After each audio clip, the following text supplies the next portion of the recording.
राजकुमारी पार्वती पधार रही हैं। आ गई तो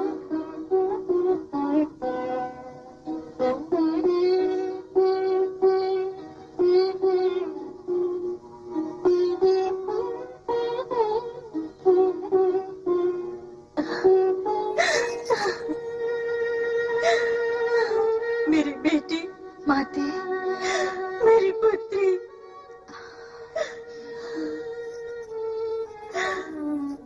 आंखें जड़ हो गई थी तुझे देखने के लिए।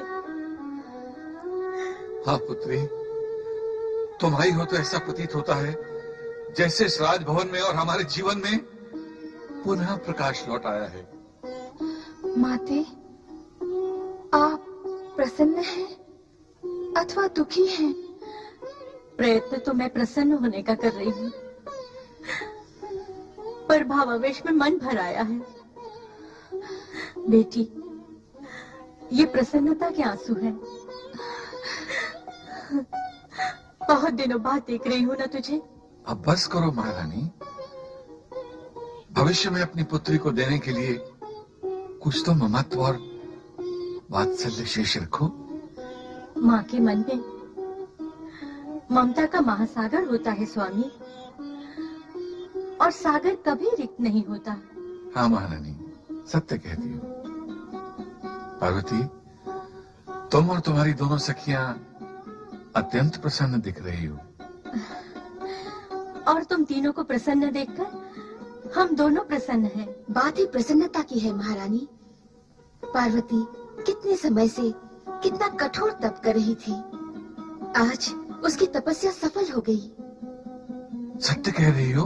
हाँ महाराज, स्वयं भगवान शिव ने पार्वती की शिव भक्ति की परीक्षा ली और विवाह की स्वीकृति भी प्रदान की। अब किसी भी समय पार्वती की विवाह के लिए उनका संदेश आ सकता है। यदि उनका संदेश आएगा तो हम उसका स्वागत करेंगे। हाँ पिताश्री, हमारी प्यारी बहन का विवाह है। ये तो बहुत प्रसन्नता का विषय है। मीनाक, ये तुम? हाँ पिताश्री। जया विजया, जाओ अपनी सखी को ले जाओ और इसे राजसी वस्त्रों से सजा दो। जाओ पुत्री।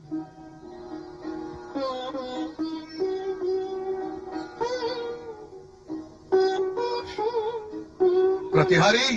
जी महाराज। हाँ, मंत्री को बुलाओ। जो आज्ञा महाराज। पिताश्री, पार्वती की अनुपस्थिति हम सब के लिए असहनीय थी। हाँ पुत्र। आज उसके लौट आने से मन अत्यंत प्रसन्न हो गया। महाराज की जय हो। मेरे लिए क्या आज्ञा है महाराज? हाँ मंत्री, हमारी पुत्री पार्वती अपनी तपस्या पूर्ण करके लौट आई है।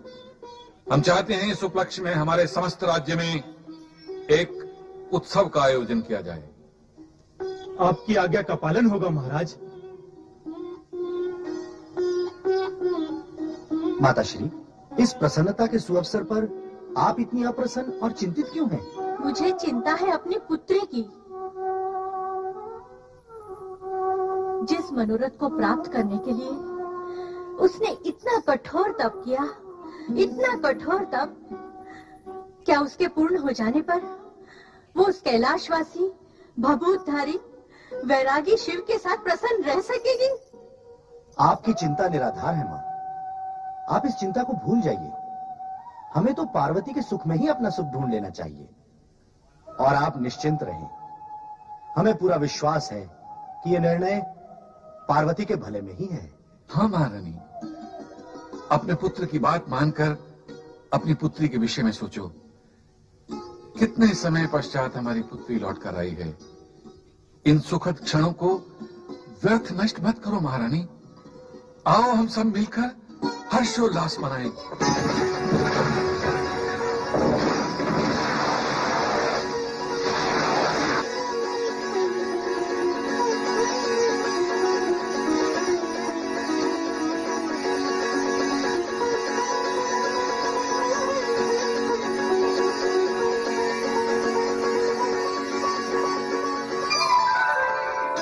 प्रजापालक पर्वत नरेश महाराज हिमालय राज की जय। दया निधि गौ रक्षक प्रतिपालक महाराज हिमालय राज की जय। महारानी मैना देवी की जय। महाराज हिमालय राज और महारानी मैना देवी की लाडली सुपुत्री कुमारी पार्वती की जय। महाराज हिमालय राज और महारानी मैना देवी की लाडली सुपुत्री कुमारी पार्वती की जय। राज राजेश्वरी कुमारी पार्वती की जय। राज राजेश्वरी कुमारी पार्वती की जय। राज राजेश्वरी कुमारी पार्वती की जय। राज राजेश्वरी कुमारी पार्वती की जय। राज राजेश्वरी कुमारी पार्वती की जय।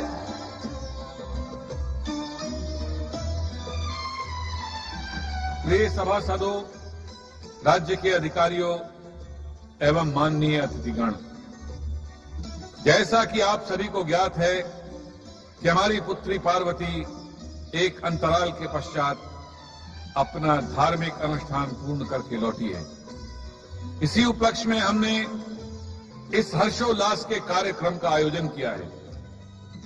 हमें आशा है कि आप सभी शुभ चिंतकों के आशीर्वाद व कामना से हमारी पुत्री का अनुष्ठान फलीभूत होगा।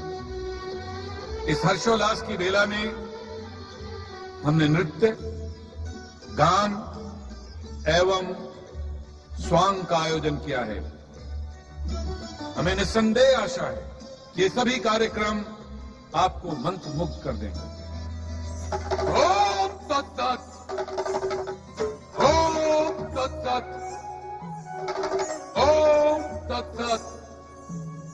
प्रजापालक हिमालय राज की जय बोलो। राज राजेश्वरी मैना रानी की जय बोलो। प्रजा प्रिय युवराज मैना की जय बोलो। प्रिय प्रियदर्शी राजकुमारी पार्वती की जय। पुत्री के अनुष्ठान से हर्षित होकर आपने सभी को इस हर्षोत्सव में सम्मिलित किया। मैंने भी सोचा इस हर्षोत्सव में भागीदार बनकर आप सभी को हर्षित करूं। कौन हो तुम? मैं हूं एक नटखट नट। जगत कहे जिसे ब्रह्म भट्ट। नट से बन जाऊं मैं नटेश्वर, जगत माने से परमेश्वर। ऐसा अद्भुत हूं मैं नट, जिसका नाम लेकर झटपट तो पाप शीघ्र जाए कट। ऐसा हूं मैं नटों का नट। कहाँ से आए हो तुम? आया हूं कहां से मैं? आया हूं वहां से मैं। धरती अंबर जहां मिले, पुष्प पुण्य के जहां खिले, चहूं और सब धवल धवल, नीर पवन निर्झर निर्मल। बस वहीं से आया हूं मैं, शुभकामनाएं भी लाया हूं मैं। सुंदर, अति सुंदर। तुम्हारी भाषा में प्रभाव भी है और प्रवाह भी। यदि नट का परिचय इतना अद्भुत है तो उसका संपूर्ण चरित्र और भी महान होगा। महान? महान तो केवल महादेव हैं, सभी देवों के परम देव हैं। मैं तो केवल नटराज हूं, स्वांग से भरा हुआ आज हूं।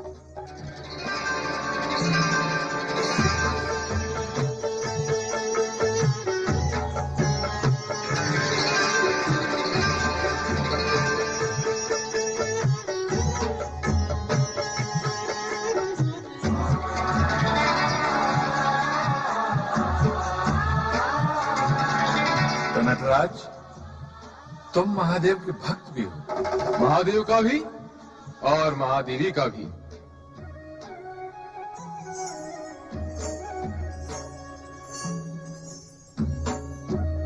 राजकुमारी पार्वती तो साक्षात महादेवी हैं। सुंदर वस्त्रों और आभूषणों से कैसा सुंदर रूप निखर आया है। सलोने मुख पर खिलते फूलों सी मुस्कुराहट, माथे पर नागिन सी बल खाती लट, काली तिरछी बाहें जैसे भौरे लेते करो,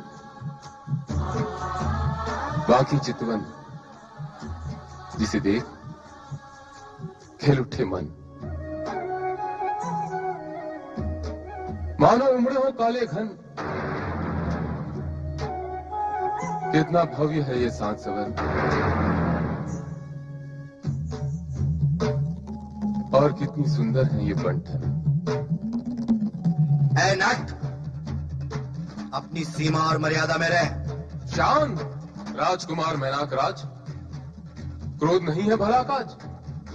हर्षोल्लास का दिन है आज, नाचो गाओ बजाओ साज, अन्यथा गिर जाएगी तुम पर गाज। अरे ओ नट, तुझे उचित अनुचित का कुछ भी ज्ञान नहीं है? महारानी जी, मैंने अनुचित क्या कहा? मैं तो एक नट हूं, स्वांग भरता हूं, शब्दों के चित्र बनाता हूं। यदि फिर भी आपकी दृष्टि से मैंने कुछ अपराध किया हो तो क्षमा करो इस नट को।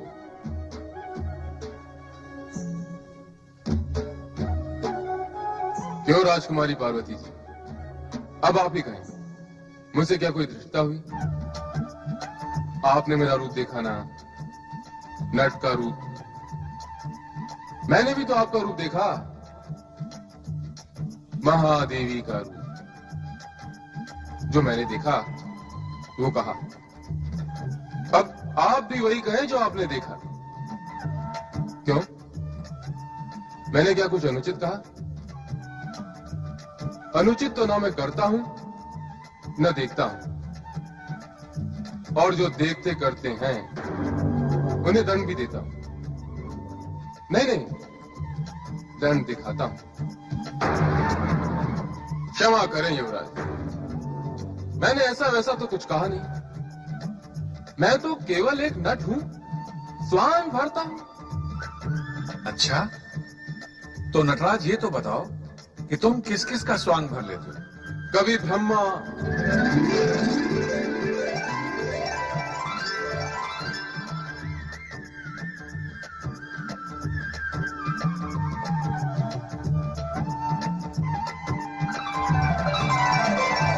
कभी विष्णु,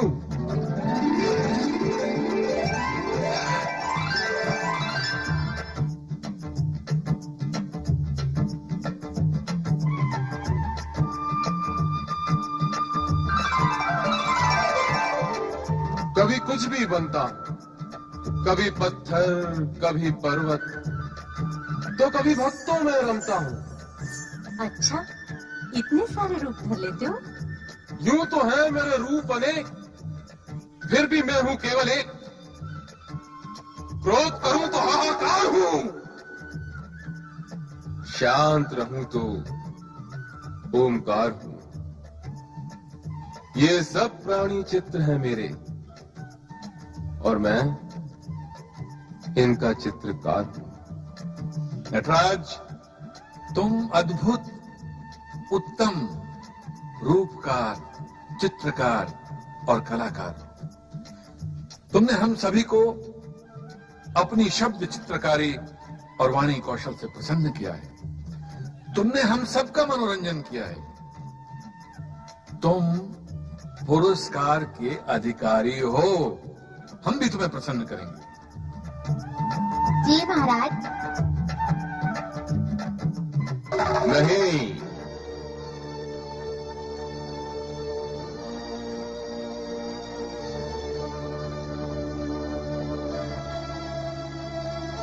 यह भी नहीं। तुम्हें ये भी नहीं चाहिए, वो भी नहीं चाहिए, तो क्या चाहिए तुम्हें? मुझे वो चाहिए जो अनमोल हो। तो क्या हाथी, घोड़े, हीरे जवाहरात चाहिए तुम्हें? नहीं। पद, अधिकार, प्रतिष्ठा चाहिए तुम्हें? नहीं महाराज, नहीं, मुझे ये सब कुछ नहीं चाहिए। स्पष्ट शब्दों में कहो, क्या चाहिए तुम्हें? मुझे वो चाहिए जो आपको सबसे अधिक प्रिय है। अरे वाचाल, मुझे सबसे प्रिय तो मेरी पुत्री पार्वती है। हाँ, आपकी वही प्रिय और सुंदर पुत्री पार्वती मुझे चाहिए।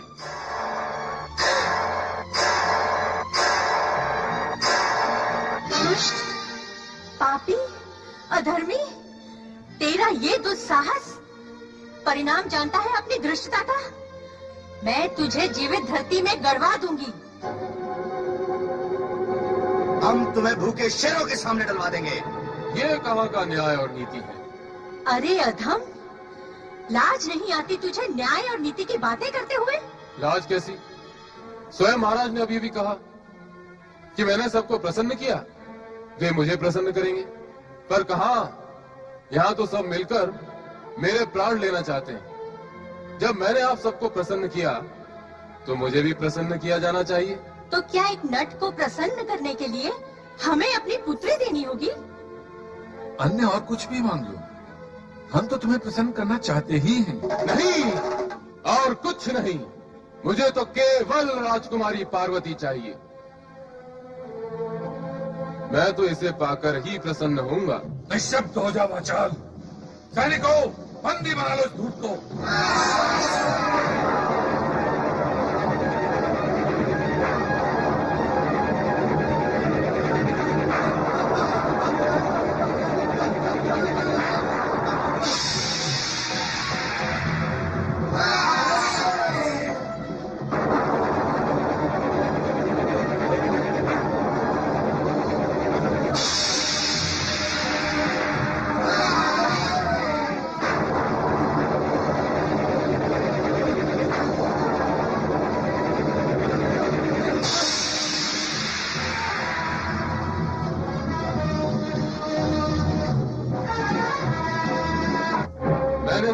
समय के लिए अदृश्य कर दिया है। मैं जो चाहूं वो कर सकता हूं। मेरा कोई कुछ नहीं बिगाड़ सकता। पर राजन, ध्यान रहे, मन प्रसन्न करने वाले नट को खाली हाथ लौटाना शुभ नहीं होता। इसका परिणाम भी शुभ नहीं होगा। पुनः विचार कर ले हमारे राज। विचार हो चुका, तुम्हें मृत्युदंड मिलेगा।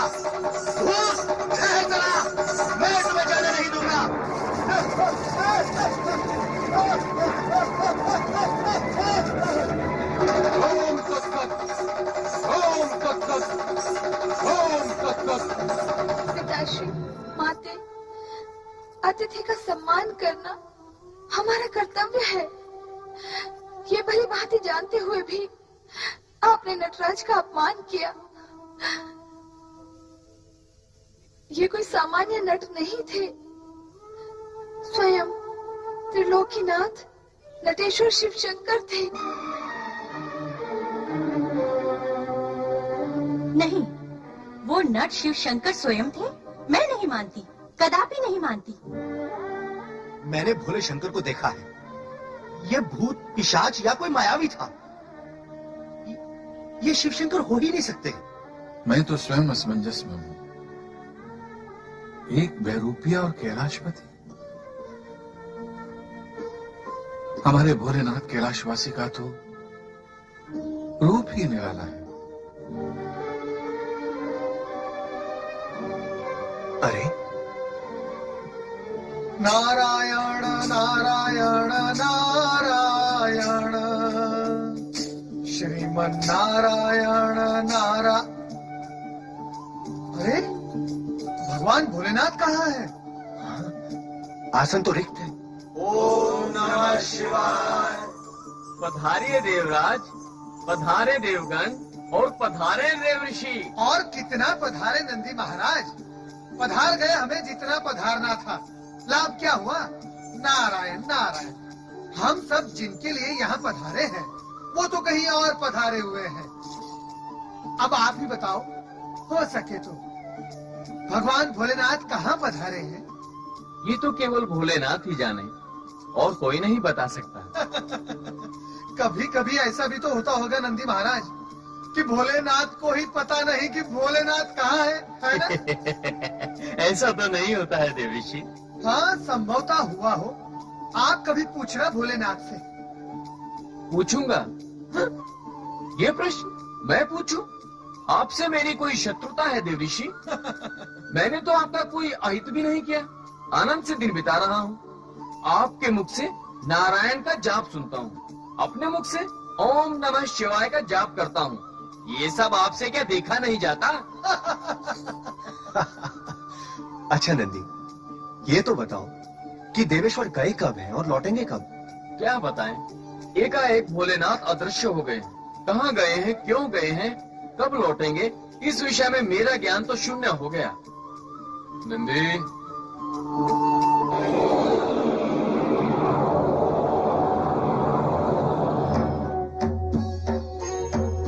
नंदी, तुम हमारे साथ रहकर भी हमारे स्वभाव से परिचित नहीं हो।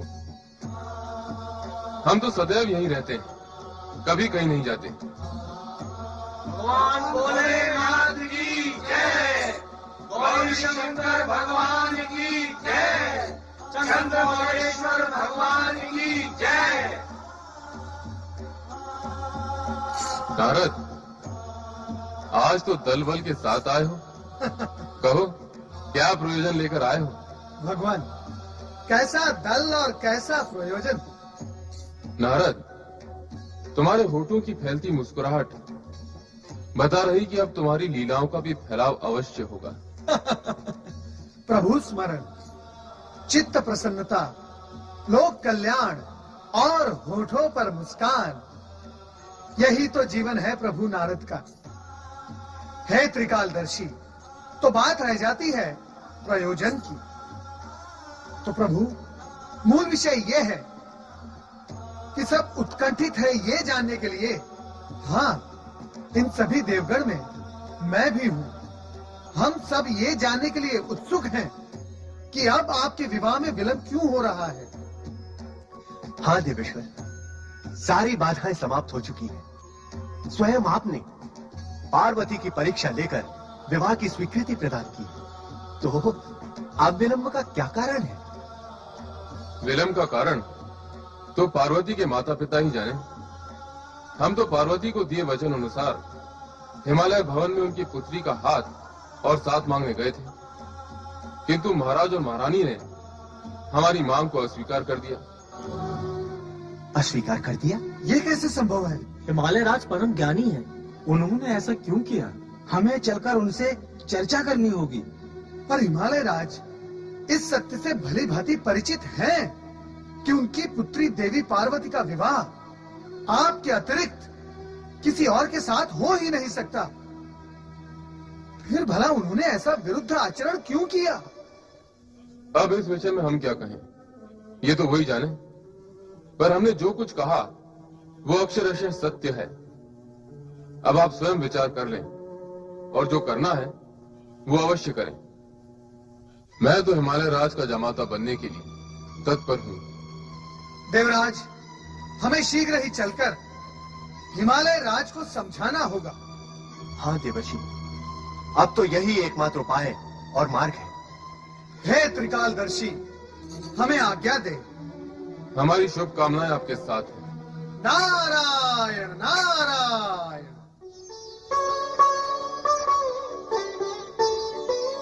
नारायण नारायण। देवर्षि, आप, स्वागत है आपका। देवराज, आपका भी स्वागत है। आए देवगण आए, आप सभी का स्वागत है। सब कुशल मंगल है ना हिमालय राज? विधाता की असीम कृपा है देवर्षि। आप सभी पुण्य आत्माओं के दर्शन लाभ से मन प्रसन्न हो गया।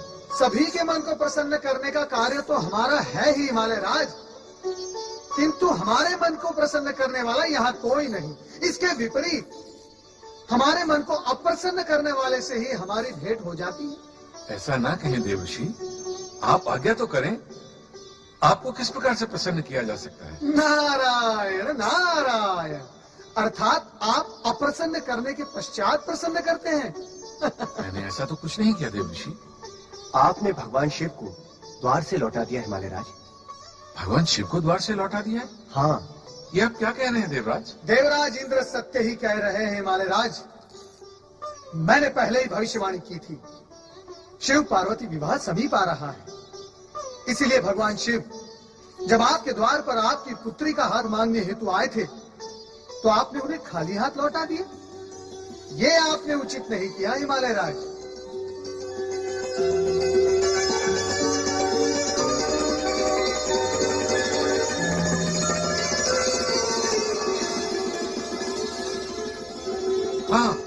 हाँ देवर्षि, एक नट अवश्य आया था। वो कभी परमपिता ब्रह्मा का रूप धारण कर लेता था तो कभी भगवान विष्णु का, पर उसने शिव का रूप धारण कभी नहीं किया। वो नट था देवर्षि, शिव नहीं थे। भला शिव को नट का रूप धारण करने की क्या आवश्यकता है? और देवर्षि, यदि भगवान शिव ने हमारी पुत्री का हाथ मांगा होता तो हम अवश्य विचार करते, पर एक नट के अनुचित आचरण को हम कैसे सहन कर सकते थे? नारायण नारायण। अर्थात भगवान भोलेनाथ अपनी लीला दिखा आ गए। भगवान शिव नट बनकर आए थे। अब सारी स्थिति स्पष्ट हो रही है। शिव जी ने जो कहा वह सत्य नहीं था। सत्य भी नहीं था। उन्होंने तो बताया ही नहीं कि वे यहाँ नट बनकर आए थे। उचित है, नट बनकर आए थे, परंतु आए तो थे। हिमालय राज, आप शिवलीलाएं नहीं समझ पाए, इसके लिए दोष किसे दे? यदि समझ जाते तो कुशल ही कुशल होता। परंतु देवर्षि, अब क्या होगा?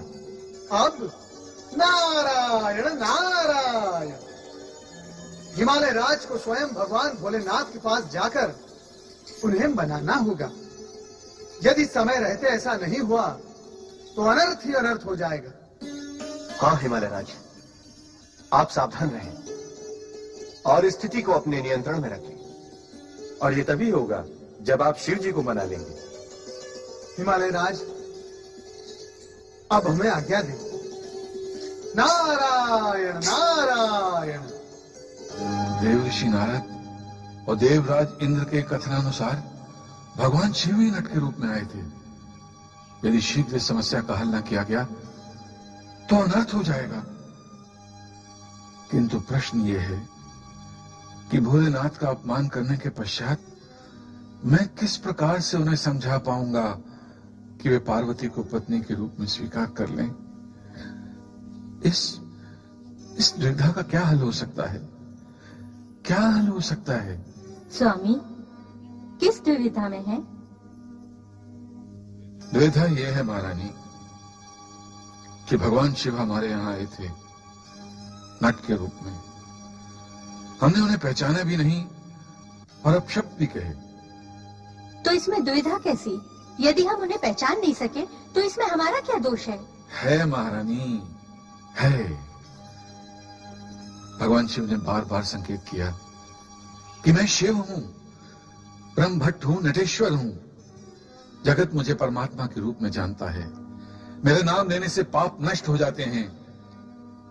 उन्होंने कैलाश पर्वत का भी वर्णन किया जहां वे निवास करते हैं।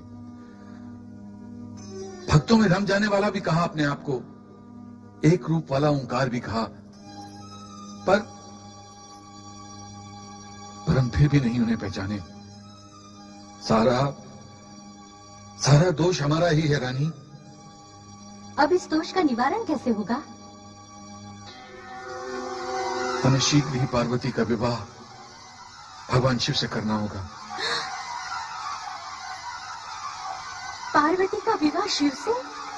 उस भभूतधारी, शमशान विहारी, सर्पधारी शिव से? रानी, एक ही भूल को दूसरी बार करने की भूल करोगी तो हमारा जीवन भी भूल बनकर रह जाएगा। विवाह की तैयारियां करो महारानी। किंतु परंतु की नैया कभी किसी किनारे नहीं लगती है मैना रानी। मैंने निश्चय कर लिया है कि पार्वती का विवाह भगवान शिव से ही होगा। महाबली तारकासुर की जय। आओ गुप्तचर, हमें तुम पर गर्व है। तुम नित नए समाचार और सूचनाएं लेकर आते हो। कहो, आज का समाचार लेकर आए हो? महाबली, आज का समाचार तो विशेष है ही, पर अशुभ भी है। गुप्तचर, इस सिंहासन पर बैठकर हमें अशुभ समाचार सुनने का अभ्यास हो चुका है। कहो, क्या कहते हो? हिमालय राज ने पार्वती का विवाह शिव के साथ करने का निश्चय कर लिया है। पार्वती, पार्वती, पार्वती! इसी पार्वती ने अपने तप की ज्वाला शक्ति से हमें स्वर्ग से बहिष्कृत किया और अपने चमत्कार से हमारे सेनापति और सैनिकों को जला डाला। हम उसका प्रतिशोध अवश्य लेंगे। पर महाबली, हम पार्वती से प्रतिशोध कैसे ले सकेंगे? वह हिमालय भवन के सुरक्षित स्थान में रहती है जहाँ चारों ओर ऋषि मुनियों का वास है। हम सारे हिमालय राज्य को ही समाप्त कर देंगे, जिससे सारे ऋषि मुनि भी समाप्त हो जाएंगे जो हमारे शत्रु और देवताओं के पक्षधर हैं। भद्रासुर! महाबली की जय हो। आज्ञा करे स्वामी। सेनापति भद्रासुर, हमें शीघ्र ही हिमालय राज्य पर आक्रमण करना है और वहां तोड़ फोड़ कर पूर्ण रूप से नष्ट भ्रष्ट करना है। तोड़फोड़? तोड़फोड़ क्यों महाबली? हमारे सेनापति होकर मूर्खों की भांति प्रश्न करते हो। तोड़ फोड़ नष्ट भ्रष्ट करना हमारा स्वभाव है, हमारे जीवन का ढंग है, हमारे उद्देश्य का अंग है, क्योंकि हम दानव हैं। ऐसे प्रश्न मानव करते हैं, दानव नहीं। जाओ, आक्रमण की तैयारी करो। जो आज्ञा स्वामी। दैत्यराज महाबली तारकासुर की, दैत्यराज महाबली तारकासुर की, दैत्यराज महाबली तारकासुर की।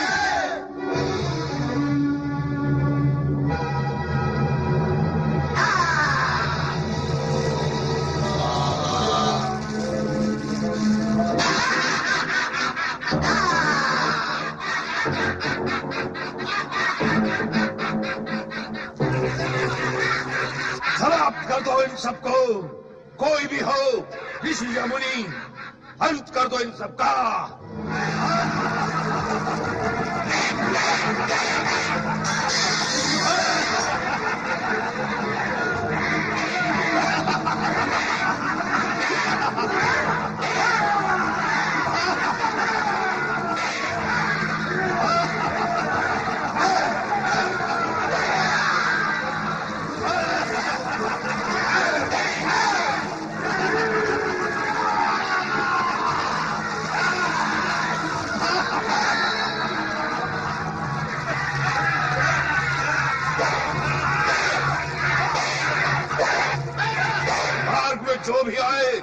मिटा दो उसे। मैं शिव पार्वती विवाह की संभावनाएं समाप्त कर दूंगा। हमें अपने साथियों के वध का प्रतिशोध लेना है।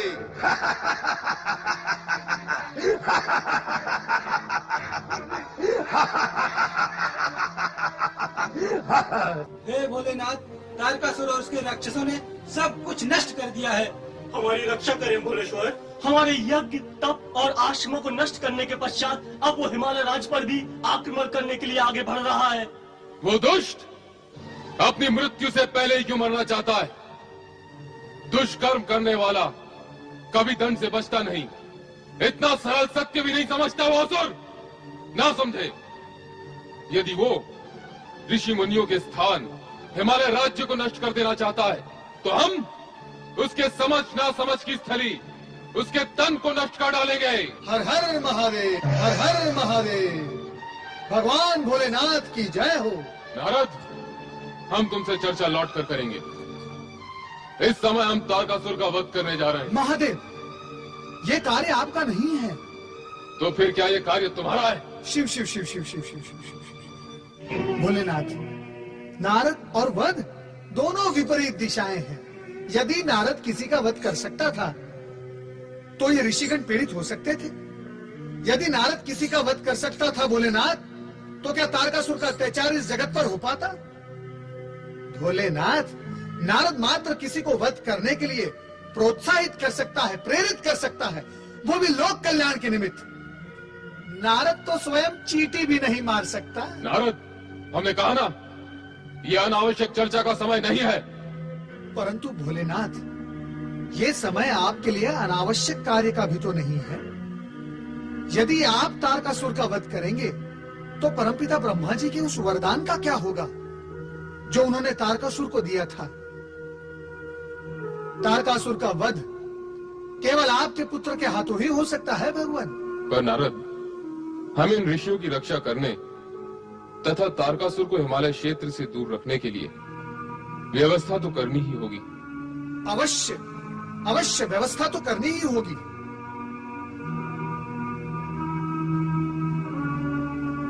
वीरभद्र!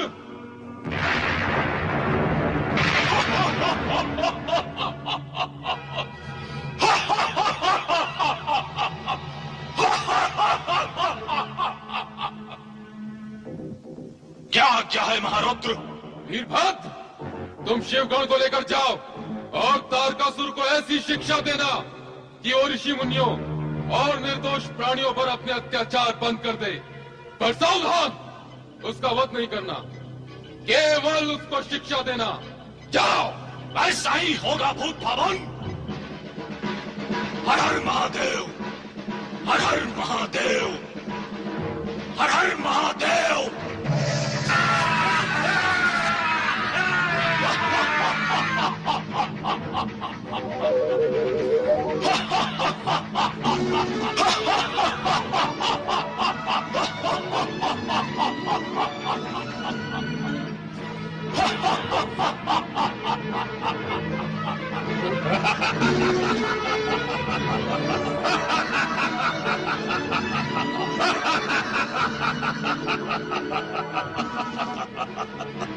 जय महारुद्र!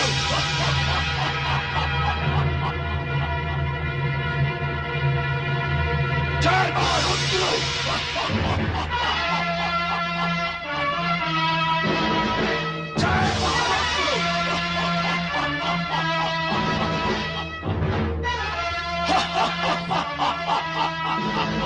हर हर महादेव! ऋषि मुनियों पर अत्याचार करने वाले दुष्ट तारकासुर, मैं हूं तेरा काल। मैं पहुंचा देता हूं तुम्हें मृत्यु के घाट। आक्रमण हो!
मैं अभी तुम्हारा अंत कर देता हूँ।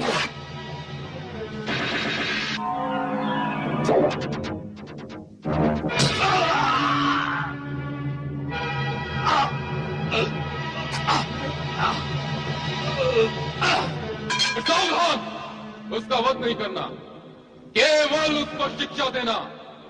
रुद्र की आज्ञा से मैं तुझे जीवित छोड़ देता हूँ। जा, भाग जा।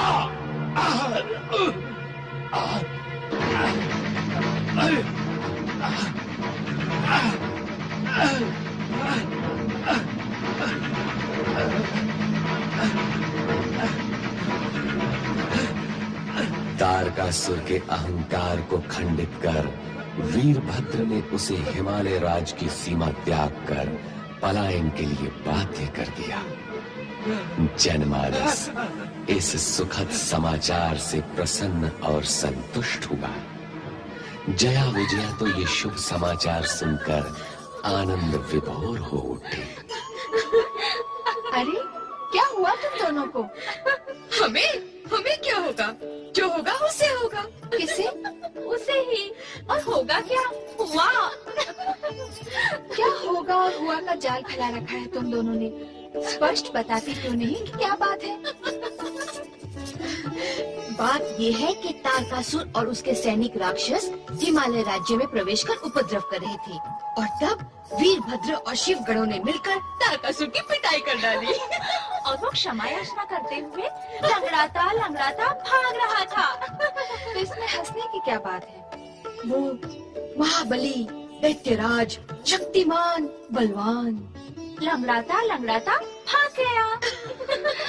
दूसरों के राज्य में अनाधिकार रूप से प्रवेश करके वहाँ उपद्रव करना और अशांति उत्पन्न करने का अंत में दुष्परिणाम ही होता है। हाँ, अब तो ये बात तारकासुर भी समझ चुका है। उत्तम है। शिव कृपा से तारकासुर को सद्बुद्धि तो प्राप्त हो गई। हम सभी को भगवान शिव का उपकार मानना चाहिए। हाँ, मानना चाहिए, अवश्य मानना चाहिए। पद्मनाभ भगवान श्री हरि विष्णु की जय। वैकुंठाधिपति श्रीनाथ श्रीपति भगवान विष्णु की जय। श्री हरि श्री हरि श्री हरि श्री हरि श्री हरि श्री हरि। ब्राह्मण महाराज, आप कौन हैं? कहाँ से पधारे हैं? हम आपकी क्या सेवा कर सकते हैं? हम बहुत दूर से आए हैं। उत्तम है। थक गए होंगे, विश्राम करें। नहीं, हम एक महत्वपूर्ण संदेश लेकर आए हैं। किसका संदेश है? किसके लिए है? क्या किसी संदेश वाहक से किसी प्रतिहारी का इस प्रकार प्रश्न करना उचित है?